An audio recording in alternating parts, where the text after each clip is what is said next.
जैसा कि आपको पहले कक्षा में बताया गया था कि आपको पुष्प के जितने भाग पाए जाते हैं सभी को बताया गया था। सहायक भाग थे और हमारा लैंगिक भाग थे। उसमें देखिए हमारा मुख्य रूप से क्या पाया जाता है, हमारा ये जो बीजांड होता है और हमारा क्या होता है, ये अंडाशय। ये अंडाशय जो होता है, अंडाशय से किसका निर्माण होता है, हमारा अंडाशय से फल का निर्माण होता है और बीजांड से किसका निर्माण होता है, हमारा बीज का। देखिए क्या होता है, अंडाशय ये जो बाहरी भाग होता है ये हमारा क्या होता है, पुष्प का अंडाशय होता है। इसके बीच में हमारा क्या पाया जाता है, हमारा बीजांड पाया जाता है। तो क्या जाता है, जो बीजांड से किसका निर्माण होगा, हमारा पुष्प के बीज का निर्माण होगा। और उसके बाद क्या जाता है, हमारा ये जो अंडाशय होता है, ये अंडाशय किसका भाग होता है, हमारा जनन भाग, मादा जायांग होता है, जिसको हमारा क्या जाता है, अंडाशय से फल का निर्माण होता है।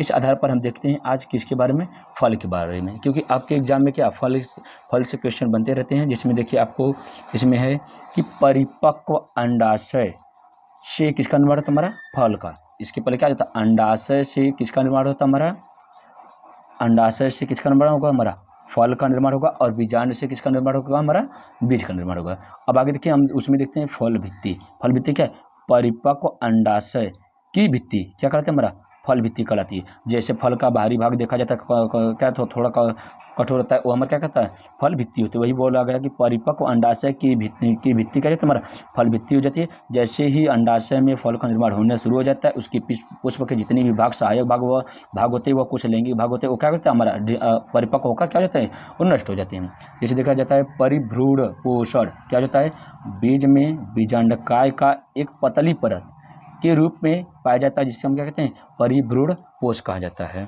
या कहा जा सकता है कि भ्रूण को पोषण प्रदान करने वाले क्या कहते हैं, हमारा परिभ्रूण पोष। जैसे बीज में बीजांडकाय का एक पतली परत होती है, जिससे हम क्या कहते हैं, पतली परत के रूप में होता है, जिससे हम क्या कहते हैं, भ्रूण पोष कहते हैं। इसमें देखिए क्या है, फल भित्तियाँ क्या कहते हैं, हमारा ज़्यादातर फल भित्तियाँ क्या कहते हैं, हमारा मांसल या गुद्देदार होती है उसमें, तथा या क्या कहते हैं, हमारा शुष्क, दोनों प्रकार के हो सकते हैं। जैसे हमारा क्या कहता है, कुछ ऐसे फल होते हैं जिसमें हमारा क्या होता है, उसकी जो फल होते हैं, फल भित्ती होती है कैसे गुद्देदार होती है, जैसे क्या कहता है, हमारा संतरा व सेब।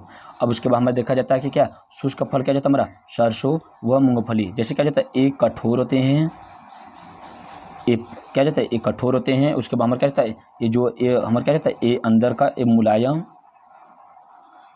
मुलायम है, या तो हम कह सकते हैं कि गुद्देदार है। ठीक है। तो इसके बाद में देखा जाता है कि क्या जाता है, हमारा सत्य फल व असत्य फल। इसके आधार पर जैसे कहा जाता है कि फल के प्रकार, फल कितने प्रकार होते हैं, इसके आधार पर देखिए जाए क्या कुछ को वास्तविक फल, या तो हम कह सकते हैं कि सत्य फल, या तो यथार्थ फल कहा जाता है। उसके बाद हमें क्या आभासी फल, असत्य फल व मिथ्या फल। अब देखिए क्या जाता है, हमारा वास्तविक फल, ऐसे फल जिनका निर्माण परिपक्व अंडाशय से होता है। कहने में क्या, जिसका निर्माण किससे होता है, हमारा अंडाशय से होता है, उसे हम क्या कहते हैं, सत्य फल कहते हैं। जैसे आम, नींबू, चेरी, अमर क्या खजूर, ये सभी के सभी इसका निर्माण किससे होता है, हमारा अंडाशय से होता है। और ज़्यादातर पौधे जितने भी फल होते हैं किससे होते हैं, हमारा अंडाशय से। रेयर केस में हमारा क्या होता है, कुछ ऐसे पौधे फल होते हैं जिसका निर्माण क्या होता है, आभासी फल होता है, या असत्य फल, या उसे झूठा फल या मिथ्या फल कहा जाता है। जैसे ऐसे फल जो अंडाशय के अतिरिक्त पुष्प के क्या कहते हैं, पुष्प के अन्य भाग से विकसित होते हैं, उसे हम क्या कहते हैं, आभासी फल कहते हैं। जैसे कहा जा सकता है कि पुष्प से क्या जाता है, हमारा कहा जाता है पुष्पासन से, ये हमारा क्या कहता है, इसका निर्माण किससे हो जाता है, हमारा पुष्पासन। मतलब क्या, अंडाशय से ना होकर जब फल का निर्माण किससे हो जाता है, हमारा पुष्पासन से, या अंडाशय को छोड़ किसी अन्य भाग से हो जाता है, हमारा क्या होता है, वो आभासी फल या सत्य फल, असत्य फल, या हमको मिथ्या फल या आभासी फल कहते हैं। जैसे क्या जाता है, हमारा सेब, अखरोट, स्ट्रॉबेरी, नारियल, अनानास, काजू, लौकी या ककड़ी, ये सभी के सभी हमारा क्या कहता है, इसका निर्माण अंडाशय से ना होकर किससे हो जाता है, पुष्प के अन्य भाग से हो जाता है, जिसे हम क्या कहते हैं, आभासी फल कहते हैं। आगे देखिए क्या, सेब और स्ट्रॉबेरी के फल का निर्माण किससे होता है, हमारा ये पुष्पासन से। पुष्पासन वाला ये जो ओ वाला भाग होता है, जिसके ऊपर पुष्प का सभी भाग क्या होता है, हमारा आश्रित रहता है या उसी के ऊपर निर्भर होता है। उसके बाद देखा जाता है क्या हो जाता है, हमारा अनिषेक फलन। अनिषेक फलन क्या जाते हैं, ऐसे फल जिनका निर्माण क्या होता है, हमारा ऐसे फल जिनका निर्माण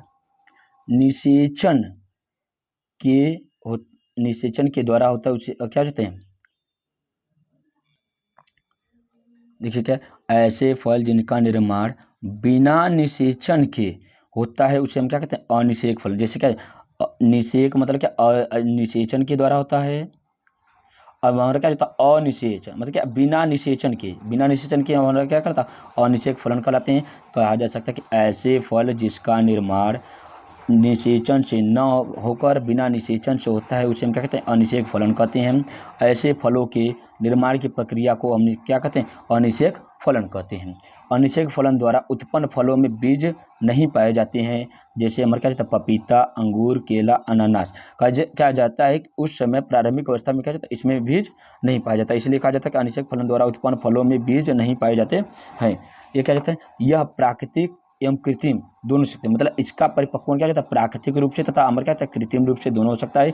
ये रासायनिक जैसे पादप हार्मोन, जैसे क्या जाता है पादप हार्मोन ऑक्सीजन तथा जिब्रेलिन द्वारा प्रेरित किया जाता है, तो इसे क्या कहा जाता है अनिषेक फलन कहते हैं।